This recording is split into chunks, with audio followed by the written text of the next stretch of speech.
Building a business isn't easy at all. This is the journey that I'm in the middle of process of doing right now. How do you start your entrepreneurial journey from scratch? But here's the learning. You never really start from scratch. And that's kind of the beautiful thing. When you're in the game of business, you're stacking years and years of experiences. And that's kind of the fun part about it. If you look at this thing, like I look at this puzzle piece, I chose it specifically because it makes sense. When I entered the world of real estate, just like I did in any other business in my, previous or in my past, it was just stacking experiences. And the fun part that I'm having right now is that the lessons that I had throughout my journey as an entrepreneur is actually what's paying dividends now. So when I first started my professional career, I worked as a consultant for the company's now called Accenture. At that point, it was called Anderson Consulting. It was collect business requirements, work with the technical team, build the technical process, go back and deliver it and confirm it with the end users that were going to use it anyway, right? They're the ones that came up with the requirements. Essentially, that laid the framework for how I look at everything. I reverse engineer everything.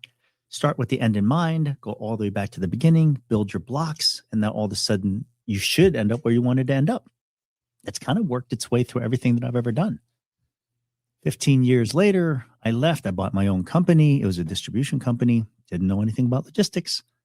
Started stacking skills, curiosity, reverse engineering, taking the lessons that I learned when I was as a consultant kind of made sense in the bologna game, right? I was selling deli meat and cheeses, but I had customers. I was an operating business. I had to figure out how the two connected, reverse engineer the process. What did the customers actually need? What was the value that they wanted to get? How were they going to take my product, sell it for a profit? And if I understood that process of how they do their business, I could sell more bologna. Kind of made sense, right? Reverse engineer everything. Kind of made sense. That's how you got into the world of anything else that you wanted to do. I chose that. My path of being successful there was going directly to the people who are behind the deli counter. In my world, as a boar's head distributor, I wasn't the one actually selling the product. I sold product through a proxy, which were the deli associates that were hired by Publix. So if I can impact that person, teach that person how to sell more, give them a talk track, give them a way of selling, give them the selling points and a formula and a strategy, that's what made sense. And as soon as they started making that a system, they were selling more product. The more they sold, the more product I sold to Publix. And then that's how I made money. The beauty of all of these lessons is they're just continuously repeating the same exact thing. These are the lessons that I tell my 20-year-old son who's going to be a junior in college. You go to college, not necessarily for the major, not necessarily for the classes that you're going to take, but for the lessons. Are you stacking lessons? Are you going to graduate with a series of experiences that you're going to learn something and apply those lessons? I think that's why working is so important. That's why his whole life I've made him focus on being an entrepreneur as a sense of he was a little kid. He was always selling stuff, right? I wanted him to be comfortable talking to humans. After his bar mitzvah, he ended up using his money to go buy a power washing equipment. And then he started knocking on doors. That skill set he'll carry with him everywhere. And that's the kind of things that I look at him when he's in college. Do I really agree that everybody has to go to college? No. Some of the best entrepreneurs and businessmen that I've worked with and met, they didn't go to college. Not necessarily the simplest path. Is it required for success? No. Should he go? Yes. Should he have that experience? Of course. What am I sending him to college for? My wife, Melissa, love her to death. She likes it in order. She likes standardized. Me, I'm a little bit scattered all over the place, right? I'm a believer that your life experiences determine who are you, who you become. And his world, he's had a lot of success learning how to talk to people. And because maybe that's the perspective I come from, just being able to communicate and actually hold conversations and be relatable and have charisma and be comfortable in awkward situations. Those are life skills that he can use in any business. I don't care if he wants to sell media. I don't care if he wants to sell, medical devices. It doesn't matter. But the reality of it for him, he's always going to have the same skills of communication. If he can figure out how businesses work, all businesses have to follow the same formula. They have a product, they market the product, they sell the product, they keep their customers happy who buy more products. Welcome to the world of business. No different in the current business that I'm in right now, which is real estate. And I had such conviction.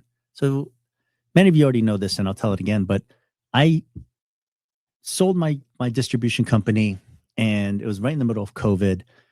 I had the opportunity to join a startup called PadSplit. PadSplit was at the very beginning, about 6 years ago. And they were 2 or 3 years into their journey, and they were trying to become the largest platform for single room occupancy or rent by the room, kind of like the Airbnb model, except for they were selling rooms in a house instead of blocks of time in a house. They were selling space. Airbnb was selling time. Just think of it like that.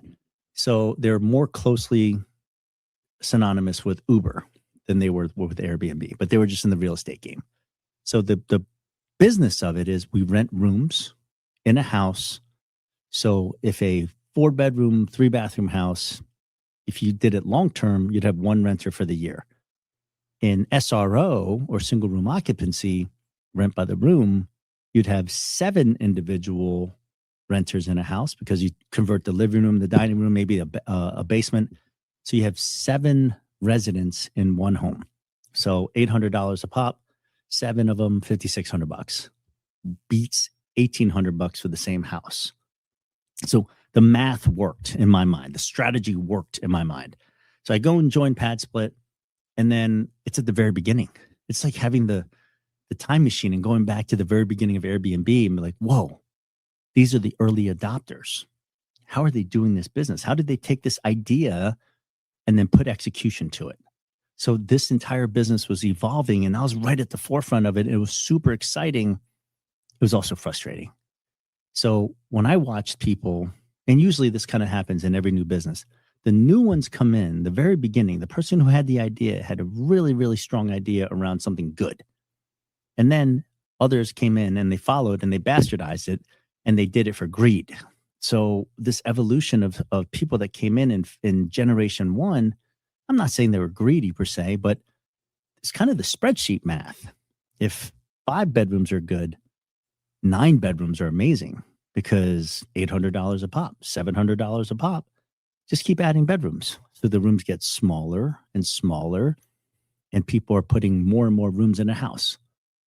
When I looked at that model, and I spent the time actually going to these houses in the very beginning and knocking on doors and talking to customers, I started developing my own idea and conviction for how this strategy of single room occupancy can be done the most efficient and effective way to provide the best product out there. So that's where I landed on my formula, which is, I believe, add in the strategy of single room occupancy, sprinkle in all the learnings from hospitality that the Airbnb people had been evolving since, their whole generation. How do you combine those two?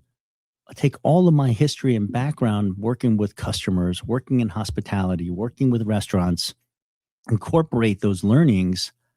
That's my flavor of co-living. That's what I have strong conviction for. And it was hard.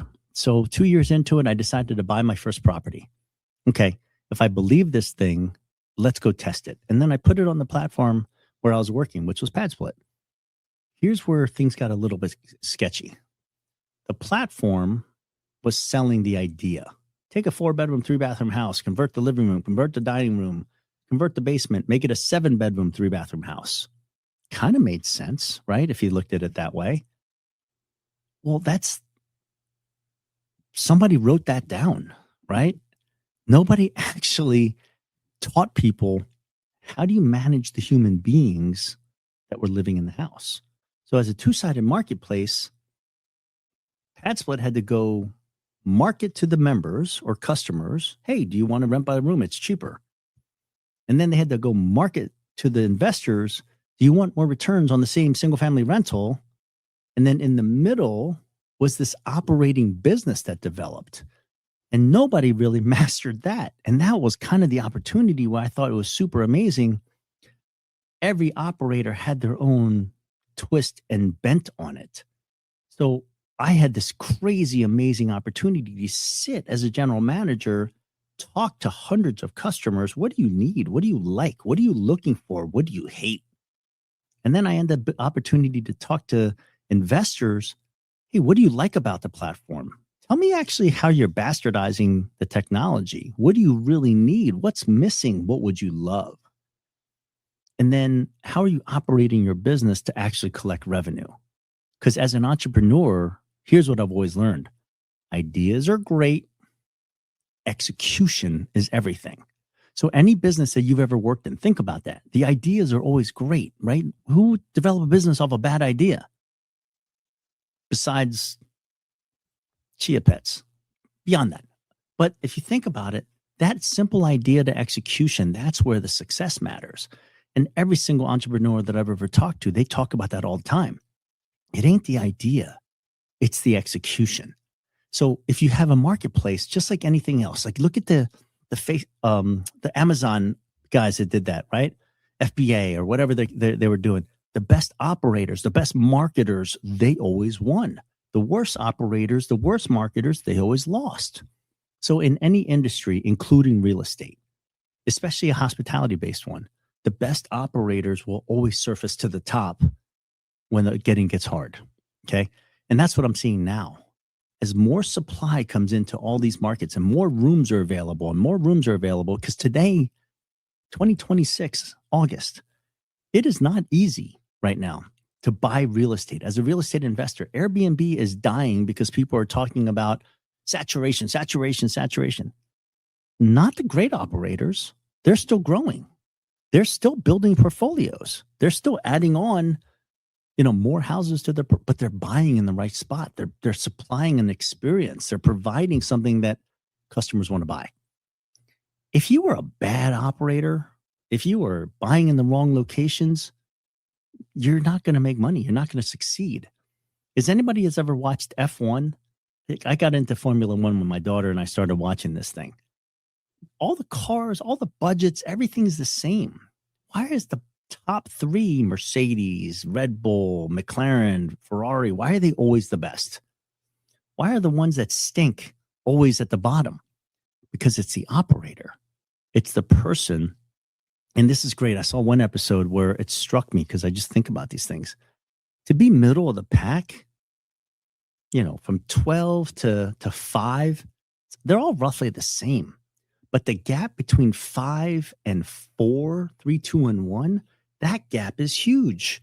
That's a reality, right? So when I looked at my model and I had conviction about it, I'm like, if I could take the best lessons of everybody, how do I sprinkle in a big house, large rooms, better furniture with common spaces? Because the houses with 9, 10, 11 bedrooms that look like mazes and look like an institutional living, well, the psychology of the customer actually kind of corresponds to where they live. You ever see the movie Trading Places? One of my favorite movies. I'm a Philadelphia kid. So, as a Philly guy, I loved Eddie Murphy. I loved Dan Aykroyd. I love the fact that it was filmed in Rittenhouse Square at the Barclay Hotel. Like, I love all of that. But the lesson there is you can take somebody and put them in a different environment and the acclimation is real. So I have all of these inherent beliefs that you could take somebody and put them into a better environment. And my God, look what happens. I got my own background. Like, I was adopted. Both my parents died. I went to an orphanage and I got adopted into a family in Philadelphia. Do you think this is the life that I thought I was going to have when I was first born? Probably not. But does your environment dictate the way you live? I'm a strong believer in that. This is what I have conviction on, right? So it's like these life lessons that are just like ingredients in the way that I run my co-living business. Why do I selectively look for certain people? I'm looking for human traits. So when I think of real estate, am I incorporating in my own life lessons? Possibly. But do I have like conviction and proof about human nature? Yeah. Like it's real. When I look at the people who are successful in our space and in my own history as an investor, when I look at the people that I've housed, the personality types, I keep whittling it down, not so much for what the things that I'm looking for, but the things that I'm not looking for. And one of the simple traits that I've always looked for that I find success that's continuously a thread that runs and weaves through all the good people that I've ever housed for 23 months, they want to do something with their life. They're on an upward trajectory. A lot of people, they're kind of stuck in their own situation. So sometimes they need a help. Sometimes they need a little helping hand, but they have to have that drive to want to be a little bit better. They want to improve their life. So how do we use housing as a vehicle to allow for some more financial flexibility? When I originally thought about this, I thought it was just about the price point, but it's not. It's the environment, the community, the people that are living in your home. So coming out of COVID, you got to remember 2021, 2022, people were still traumatized. I was traumatized. My whole family's traumatized. My friends were traumatized, but we were really lonely, right? That's the one kind of big lesson that we took out of COVID. So one of the things that I really studied when I started doing co-living was who's doing it successfully and how do you reduce friction amongst strangers? So I spent a lot of time studying like the hostels and co-living in Europe, the digital nomads, like how are they finding success taking strangers yet making them connected? And that's where this idea that community matters. And this past Tuesday, so today right now is Thursday as we're recording this. This past Tuesday was the conviction. It was the proof behind why I have conviction around it. Got 8 people living in a 9-bedroom house with 6 bathrooms. So 4 private bathrooms and 2 shared. And the house, it's been filling up 3 at a time, 2 at a time. So they hadn't gelled, right? We'd had house meetings every single month, but they were just kind of technical and we were going through, hey, what's the problem? What are we fixing? But there was very little gelling of the people there. So it started coming to a head and people were getting, they were having arguments. So we had a mandatory house meeting. Everybody showed up. One young lady was at work, so she couldn't show up, but she's engaged. She's like, hey, please send me the notes. And I shared them with her. But the conversation we had there was, how do we talk and come together as a community? Because one of the things that we set as a baseline, I set as a baseline as an owner was, you have to want to be here. There are 2,000 rooms available in Atlanta to rent just on this platform, let alone on Facebook Marketplace or somewhere else like Furnished Finder or wherever else you want to go. You have options. You're actually paying. You're paying me to live in this house for this experience. And if you don't want that, there's the door. I welcome you to move out. Not a single person decided to move out.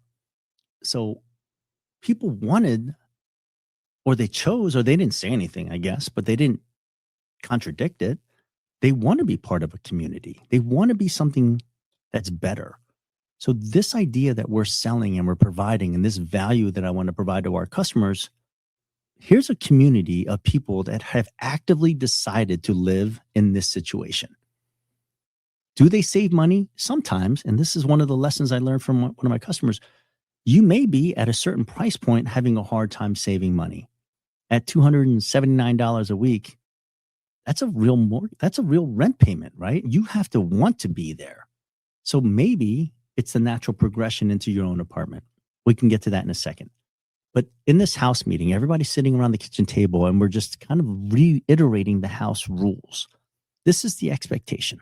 Expectation, reality, this space I call resentment.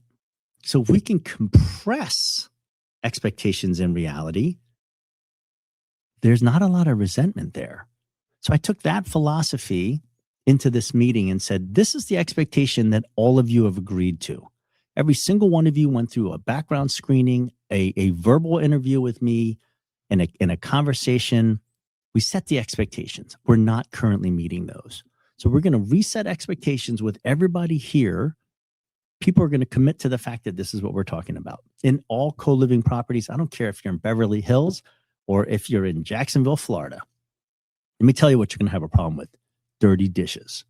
You're going to have problems with dishes left in the sink, because here's the cardinal truth about human nature. If it's nobody's responsibility, if it's everybody's responsibility, it's nobody's responsibility.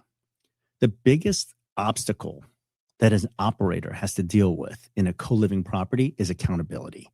Because it's a group home with multiple people living together, there has to be some sense of self-discipline, that some self-accountability that says, hey, the garbage is full. I didn't put all of that garbage in there, but since I'm a member of this community, instead of smashing the garbage can down, I'm going to pick the garbage bag up and then I'm going to take it to the garbage can outside. And there's some physical limitations in there, right? I've got a lot of women in the house. I've got 2 gentlemen in the house, and the agreement that they came to as a collective whole, ladies, if y'all can manage getting the garbage bags to the garbage can, we will handle going the 100 yards up the driveway to the curb and 100 yards back to the end of the driveway. Again, mutual agreements coming through the same community.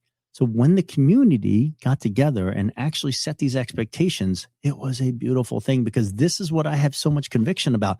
This is where I thought the strategy of co-living, single room occupancy, the math of having 9 bedrooms in a house, well, that math has to execute a certain way. And the fun part I was having was like the sauce that we found it to be unique and differential about our houses. When I talk to the people in our coaching program, right, in our co-living IQ program, one of the first questions I ask is, what is your brand? Forget all the platforms that are out there. If I were to ask you and your customers what their experience is, could they tell me a uniquely defining trait about your business, your co-living business? What is your brand? My brand is called Rent Smarter. I want people to opt down from an apartment complex because it's too expensive. Save some money, stay 10 months, put money in the bank, buy your first house. I'll teach you how to buy your first house. I'll teach you how to buy your first house from a wholesaler. I'll teach you how to be a wholesaler. But you have to want to be in this house. So the reality of it is, my brand is around high value. So you as a customer are going to get a lot of value from staying there for the dollar you spend, and a community that you want to join and participate in. And those are the 2 things that are going to set aside my experience that I provide for my customers. I, as an owner, will always provide a really well-maintained, really safe B to B plus neighborhood, something that you as an individual at that price point could not afford on your own. But because you live with a community of other people, that shared cost is spread amongst all of you. And now you can go from a C- neighborhood to a B neighborhood. This house that we had this house meeting sits in the back of a really quiet cul-de-sac in a big, safe neighborhood. Listen, ladies, you could put your headphones on and go for a walk at night to get exercise in the evening and feel perfectly safe. That's how I buy my homes. Would my daughter feel safe living in this house? Cardinal rule, golden nugget. If you guys want to take this as a tactical thing when you're looking at properties, before you purchase the house, drive there on a Friday night, park in front of the house, roll your windows down. If you don't feel safe, you probably shouldn't buy it, because 70% of the customers are women. So why would they want to live in a house where you don't feel safe as the owner and you don't live in that neighborhood? Why would you make your customers want to live there? All right, sidebar. Okay. But yeah, we sat in this meeting. Everybody sat there and they were semi-uncomfortable, which kind of happens because you don't know how honest to be. You don't want to put all your cards on the table. You don't want to blame somebody else. But now the personalities came out.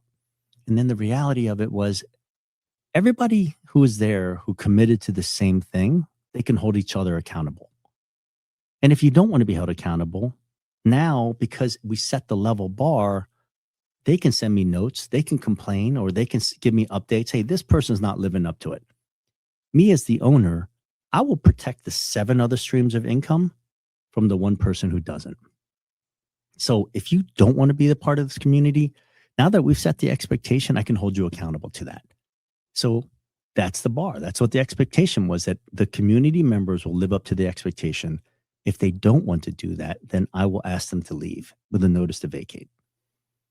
That's the beauty of it, is when your customers start behaving in a way that makes them say, I want to stay, that's when you have co-living that works. This is why hostels work in Australia. That's why, digital nomad houses in Spain and Portugal work, because these people want to be in that situation. They want to interact with each other, and they have value that rises up. So my other property that's down in Forest Park, that's been running for a year longer.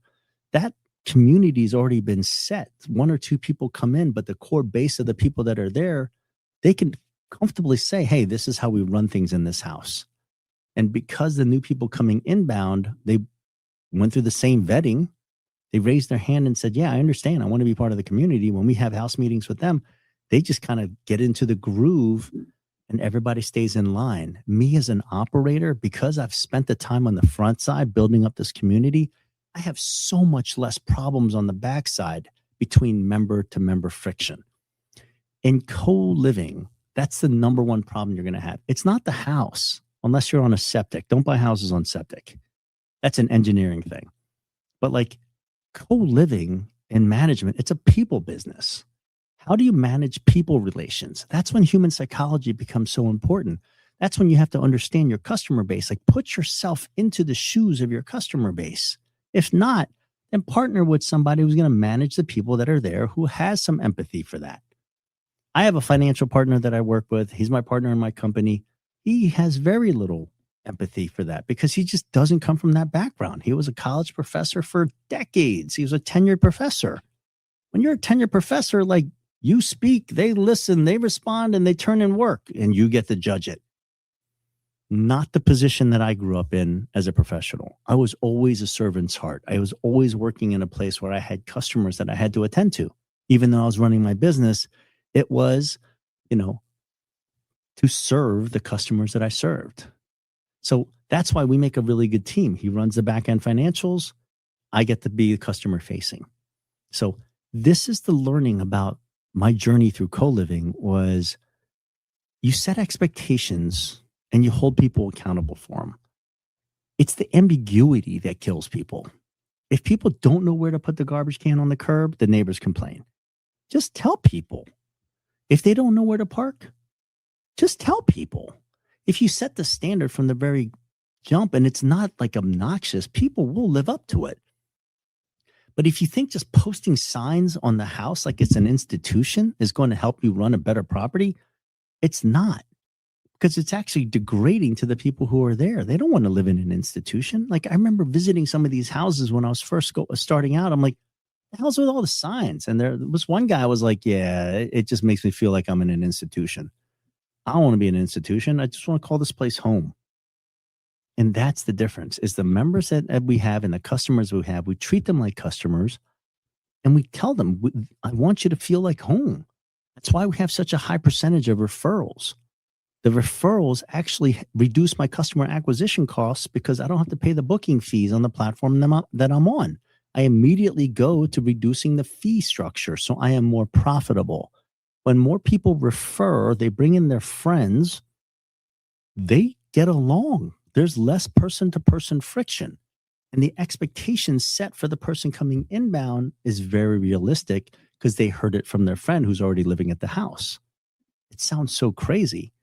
My very first co-living property, one of the best decisions I ever made was I bought all the ingredients for Thanksgiving.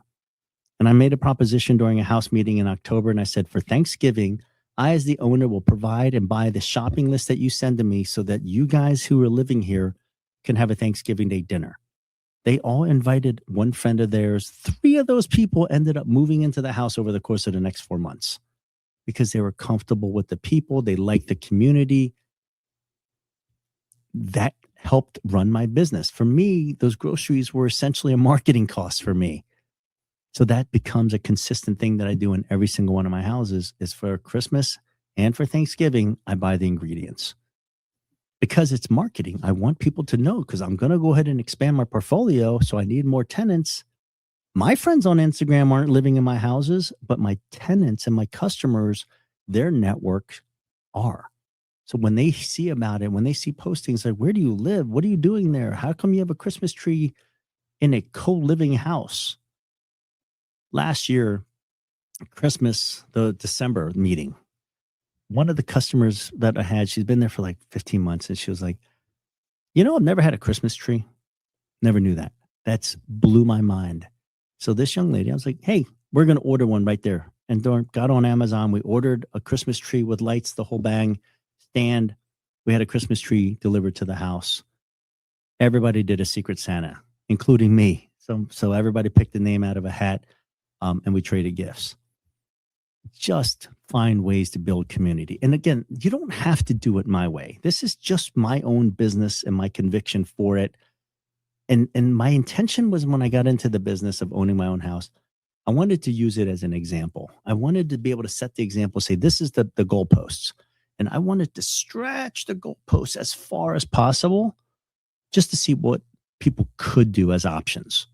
And then because of those tests, I was able to create learnings from those, which now feed into how I coach. So you don't have to know every single thing. You don't have to do it exactly the way I do it. I just give you the framework around them and the reasoning why and the human psychology why. And it's up to you to engage with your customers to the extent that you want.